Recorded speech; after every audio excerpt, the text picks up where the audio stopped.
If the committee is serious about learning the truth about Epstein's trafficking crimes, it would not rely on press gaggles to get answers from our current president or on his involvement. It would ask him directly under oath about the tens of thousands of times he shows up in the Epstein files.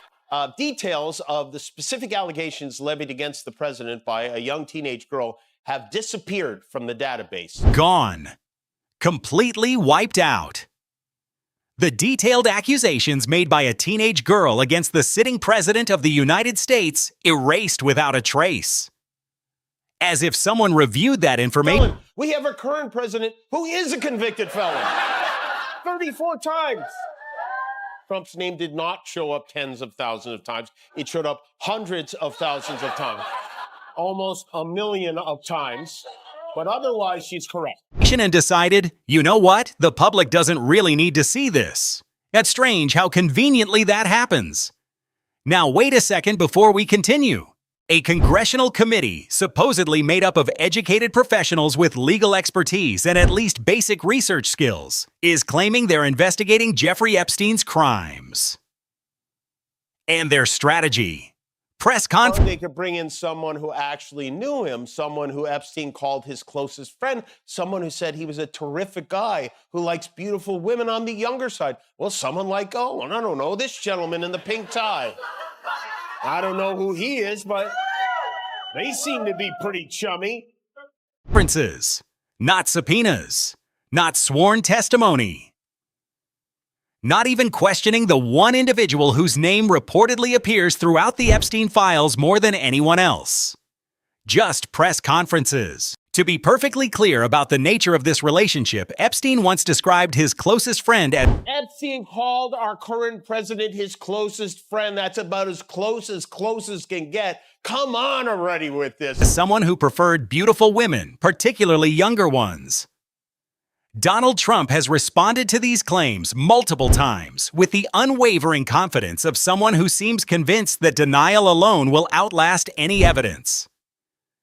Closest friend is not a casual phrase. It's not something said lightly or out of politeness. When a man who spent years orchestrating the exploitation of minors, building a system designed to manipulate and silence victims, singles someone. Remember that message that Trump claims he didn't write for Epstein's 50th birthday book? That drawing, he says they have certain things in common, and Trump's name is signed over in a naked woman's wonderful secret. Well, of course, Trump has strongly denied that he drew that, even though it's a combination of all his favorite things, boobs, Sharpies, and his name. But still, he wrote, "These are not my words, not the way I talk. Also, I don't draw pictures." Then, of course, the New York Times dug up picture after picture that he drew. This one, and this one, and this one. One out as his closest friend. It carries weight. It suggests shared experiences, dinners, travel, private conversations. Donald Trump was identified as that person, and now he appears eager for that connection to be forgotten. Here's where things take a truly bizarre turn. Trump contributed a message to Epstein's 50th birthday book, signing his name over an illustration of a nude woman.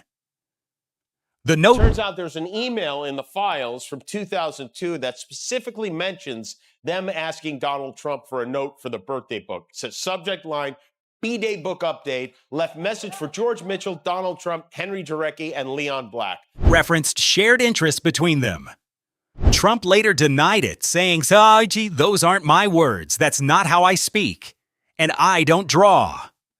Yet in a twist almost too ironic to believe, the New York Times... On February 26, 2016, then Republican candidate Marco Rubio gave this glowing endorsement of future President Donald Trump. I will never stop until we keep a con man from taking over the party of Reagan and the conservative movement. He's a con man.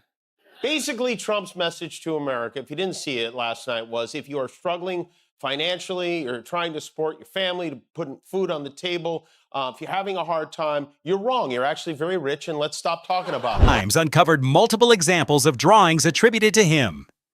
Apparently, he doesn't draw, except when he does. That birthday collection wasn't open to just anyone in New York. It was curated, a selective list of individuals invited to contribute.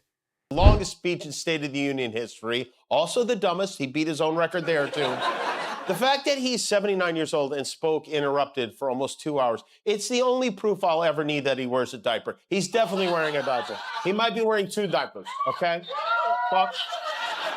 Of course, the elephant in the room last night was the Trump-Epstein files, which unsurprisingly went unmentioned by the hippopotamus in the room. Hours before Trump took the podium, there was a bombshell report from NPR that said the Justice Department illegally withheld 53 pages of notes and memos from FBI interviews with a woman who accused Donald Trump of sexually abusing her when she was a young teenager. I know, I'm as shocked as you. I thought he got rid of NPR. The woman says she was 13 when she met Trump. The FBI interviewed her 4 times in 2019. The details of those interviews are, for reasons that still haven't been explained, unavailable. And despite claims of not writing messages, not drawing, and not being involved, Donald Trump's name appeared among those chosen. All of this comes from a man whose name reportedly appears countless times in the files connected to one of the most infamous criminals in modern history. A man who denies creating drawings that exist, denies writing in a style that matches documented messages, and downplays a relationship he claims was minimal. Yet somehow, the confusion is supposed to be on everyone. We whittled it down. We boiled everything to a 60-second, easily digestible State of the Union for you. Everything was stolen and rigged. Tariffs, murderers, tariffs, fraud, corruption, so much richer. Tariffs, Somali pirates plundering America. The Biden administration, Joe Biden, baby, illegal aliens, murder rates, fentanyl, Uncle Enrique. Please, Mr. President, we're winning too much. Boy, oh boy, we're just always losing. The one where you put your stick in the back and it hit the neck of your stick and bounced off. No money. Selling and selling and selling. We're making a lot of money, millions and millions, much more money than people understand. Nobody's getting paid. How much money is that? That's a lot of money. How do you make all that money? Dead country, butter, chicken, fruit, automobiles, hotels, beef, Biden tariffs. Nobody wants to go fishing anymore. These people are crazy. We don't know if the president took part in or even knew about any of the crimes his best friend, the world's most notorious pedophile, committed. But I should also say the reason we don't know is because the people who work for the president blacked out his name a bunch of times and made interviews disappear. Seems to me the best thing for President Trump, who I'm sure did nothing wrong, is to order them to unredact his name and release all of the Trump-Epstein files so he can prove how unbelievably innocent he is. Else. While accusations from a teenage girl against a sitting president were quietly disappearing from official records, while evidence was allegedly being suppressed within his own Justice Department, Donald Trump stood before Congress, the Supreme Court, military leadership, and the American public. For 2 hours, he delivered a speech filled with self-praise, lacking evidence, and avoiding accountability.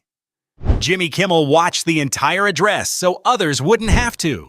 Here's his condensed 60-second version, though even that feels excessive. And there it is.